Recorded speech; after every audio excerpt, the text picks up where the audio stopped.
Okay,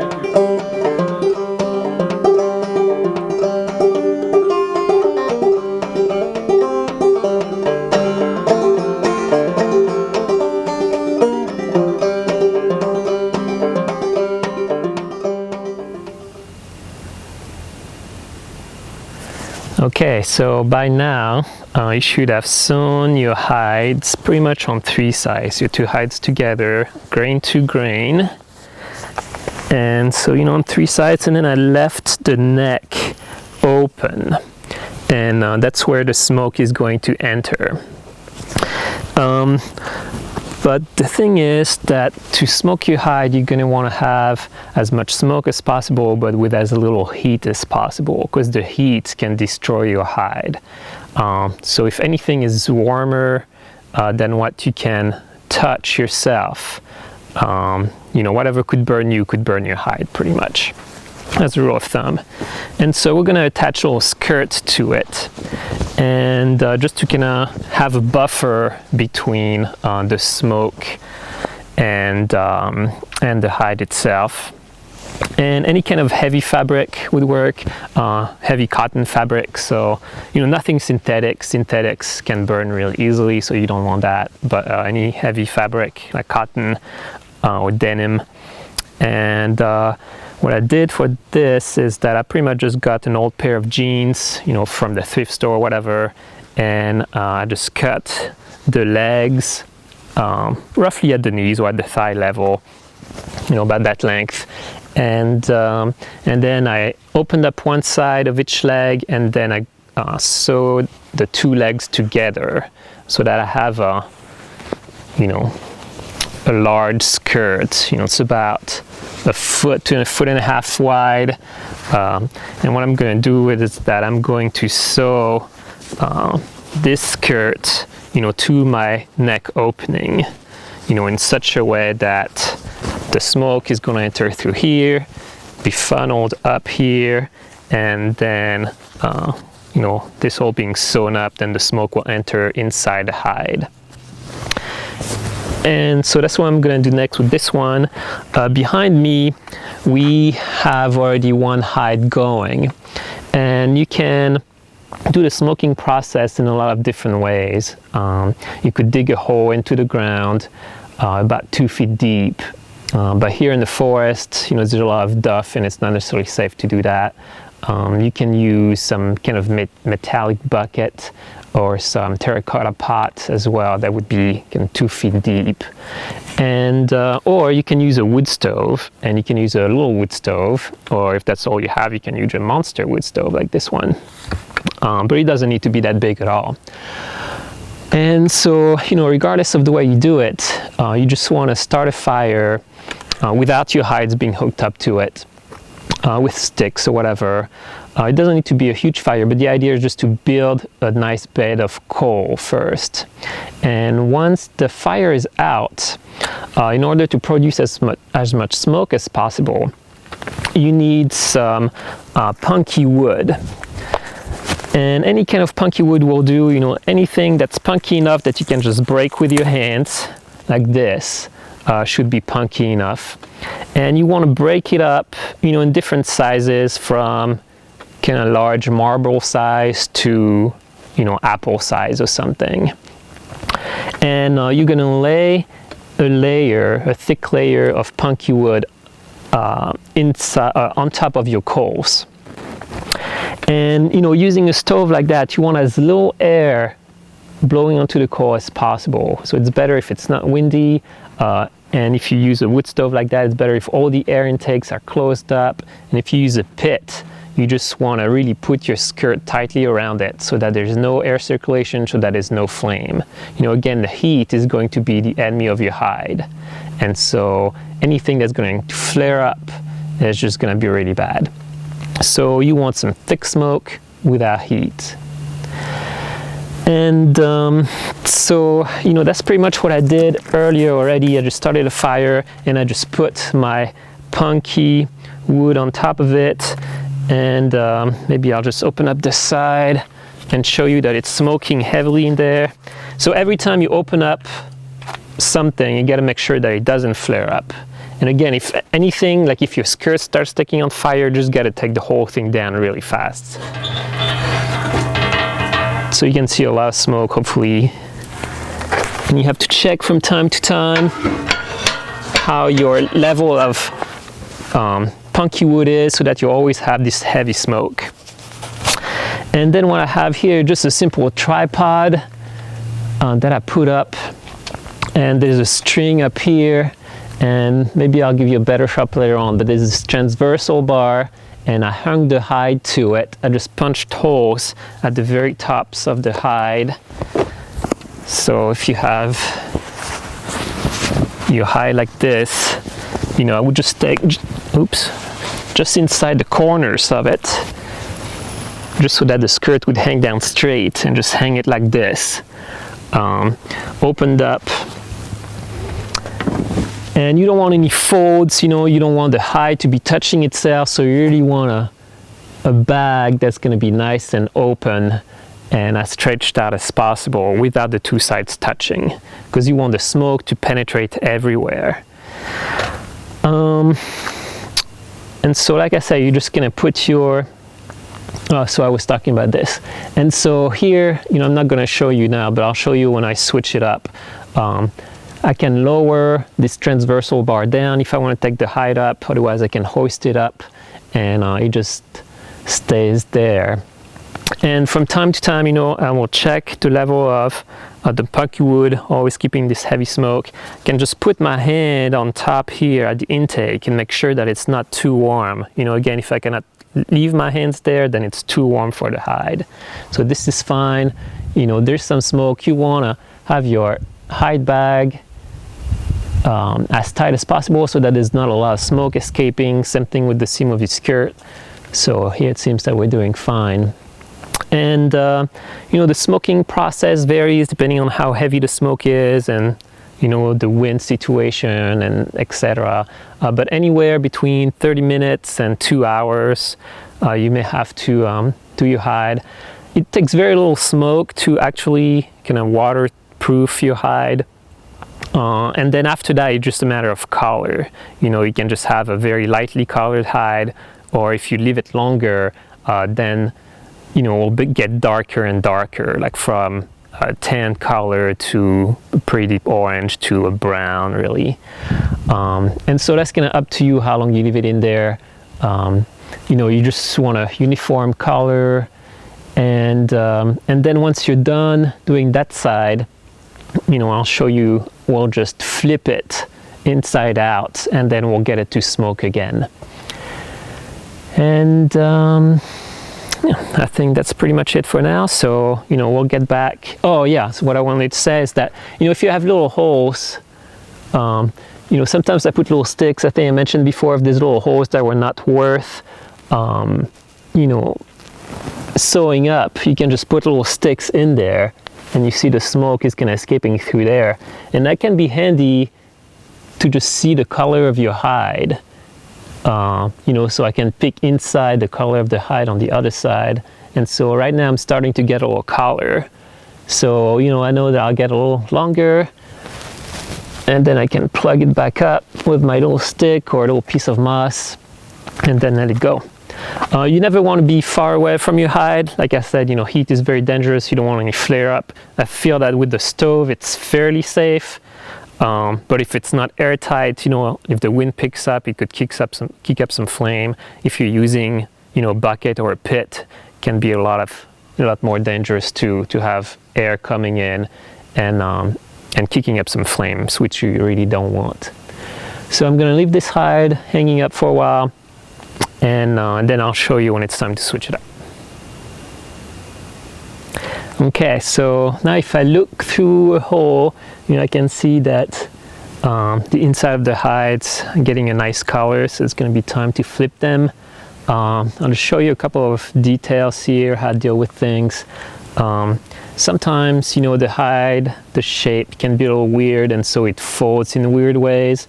So sometimes I get a little bit of thread just through the hide and tie that thread, you know, to my frame here, to my tripod, just to kind of open the hide a little bit, make it less, kind of get rid of the folds.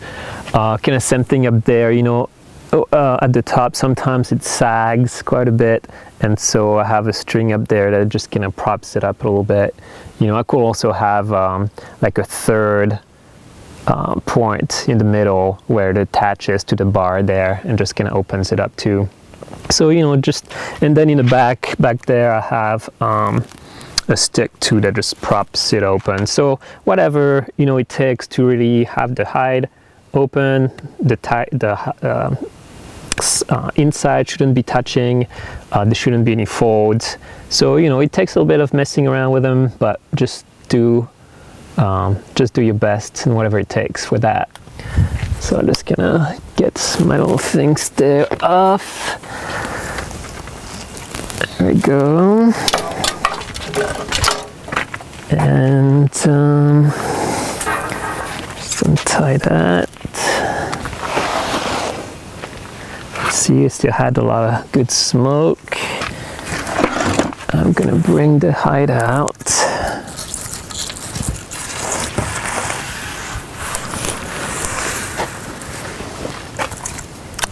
And so here, if you want to zoom in, and I'll show you that. Oops.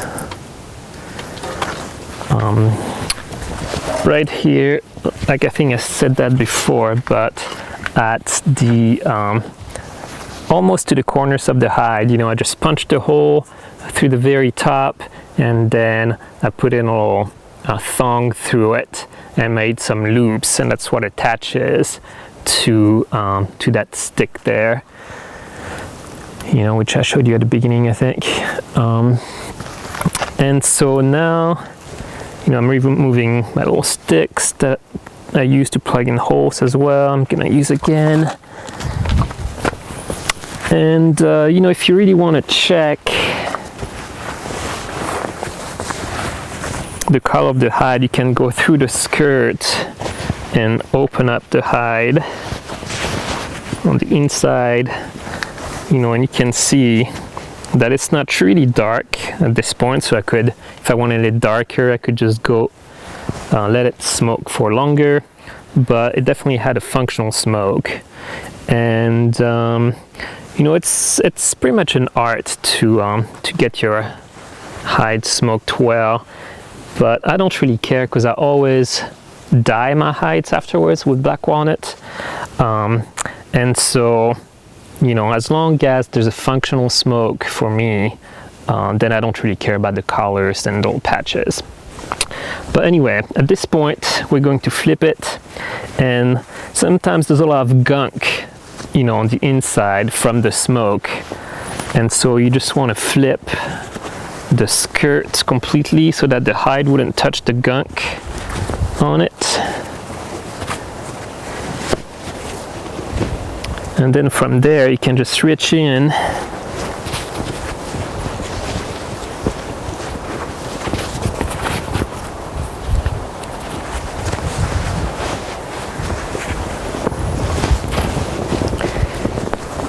and you want to do that somewhat delicately, just so that it doesn't rip anything.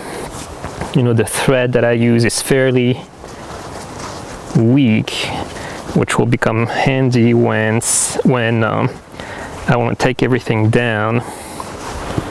But at this point, in the flipping around point, you really want to be quite careful.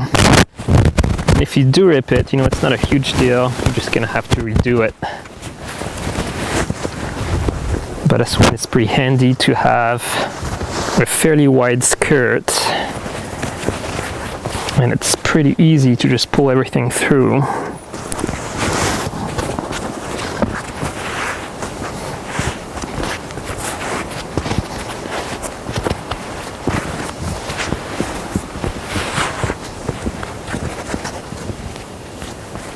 Get a little stick.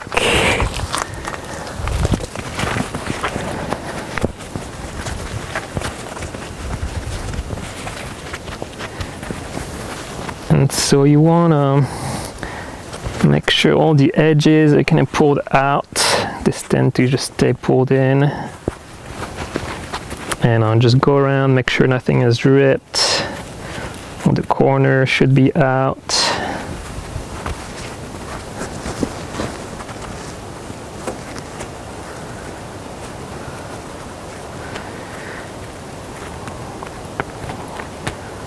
Another stick here.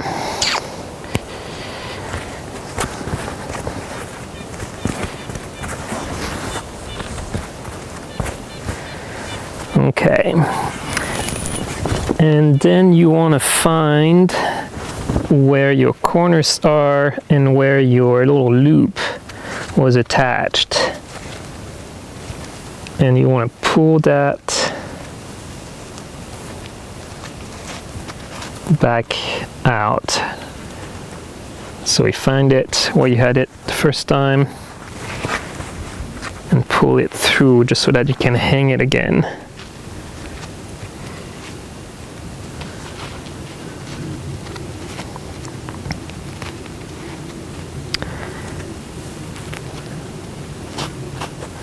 All right. And so you can see the hide is smoked pretty well. You know, it's not super even. This little white patches here where there was probably somewhat of a fold, but it's functionally smoked, so I'm happy with that. You know, the other hide looks a little better or more evenly smoked. But either way, for me it works out at this point. And so I'm just going to put it back and smoke the inside of the hide now. And the inside doesn't necessarily need to be smoked quite as much as the outside, because in general you want the inside of the hide to be against your body if you make clothes and stuff like that. So the water protection, you know, mostly comes from the outside, the grain side.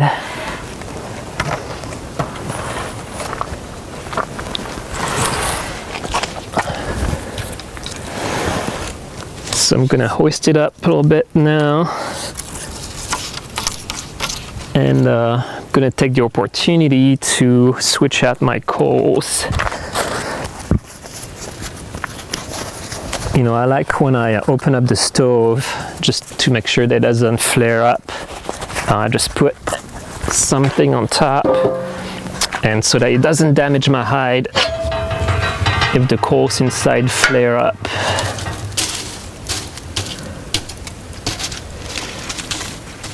And so I'm just gonna be doing that, renew the coals, then I'll just put the hide back on and smoke it for a little bit longer, and then I'll wrap things up when that's done.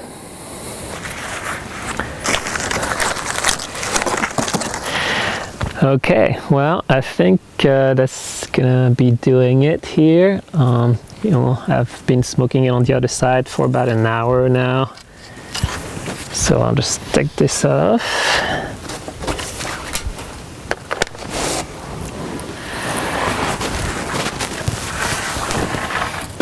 Wow! Without killing anybody. And I'll show you, well, I guess we can, you know, again, look through the skirt and see whether it was smoked sufficiently. Like I said, you know, it doesn't need to be a lot of smoke in there. It doesn't need to be great. Just in the inside, just a functional smoke is just fine. So this looks good. And so I'll show you the cool thing about using wick thread is that you can just rip it up and be done with it. And you can separate the hides the same way.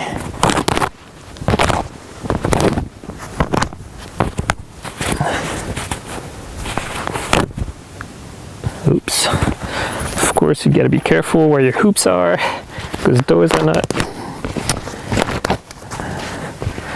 So make sure to undo the nuts for your own hoops that were used to hang the hide, so that you don't rip that, like it just did for the other one.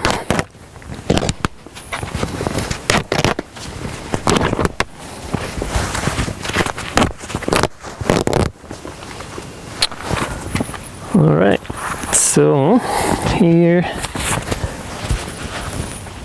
We had the outside, here the inside also smoked very nicely.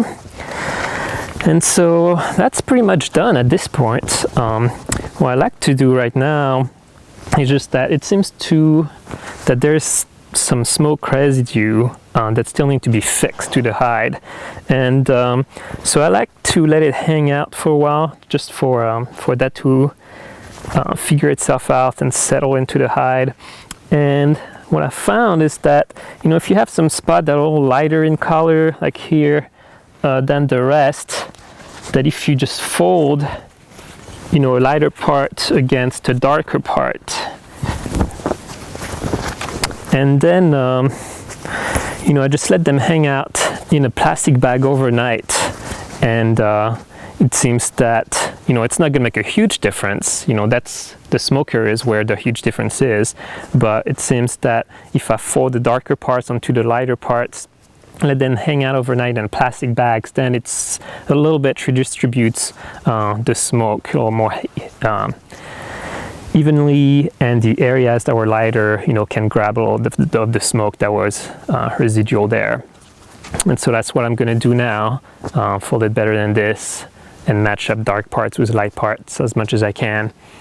And then tomorrow, I'm not going to show it to you because it's just a little thing, but tomorrow I'll just pull it out, and the smell of smoke is really intense. That's not really something that, you know, you want to sleep with at this point or anything like that, or wear even, though you can.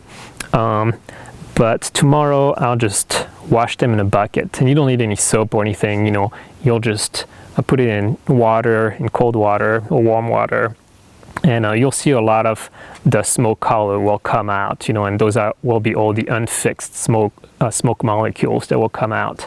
And so it's nice to just rinse that out and get rid of the very strong smell of the smoke. And after that, I'll just hang them, and you'll see that when your hide is dry, if you don't work it at all, even though it's smoked, it will turn all starchy, you know, as if it had been starched. So it's all stiff, but not much. But that's not a big deal. That's absolutely normal. You know, that's what happens once your hides get a little wet at this point. You just need to pull them a little bit. It doesn't take much effort. You don't need to cable them, though you can, you know, like we did before. It just a slight pull like this in two directions, and then the hide will become just as soft as it is now. So that's it. You know, I hope you got some of the good basics from these videos. It was a lot of work, you know, from beginning to end, but I hope you got a good final product and that you're happy with it, and that you'll just keep on tanning more hides and making good stuff with them. You know, making clothes is really rewarding. Really making good stuff with the hides that you put so much work in is really rewarding. So hopefully you do that and keep on tanning hides. And if you do that, you'll see that each hide is a little different from the previous one, and that each hide has its own quirks and stuff like that. And so, you know, you learn a lot every time you tan a new hide, and I've tanned countless number of hides now, and there's always something going on. So, you know, just never give up and always try to figure it out and do good work.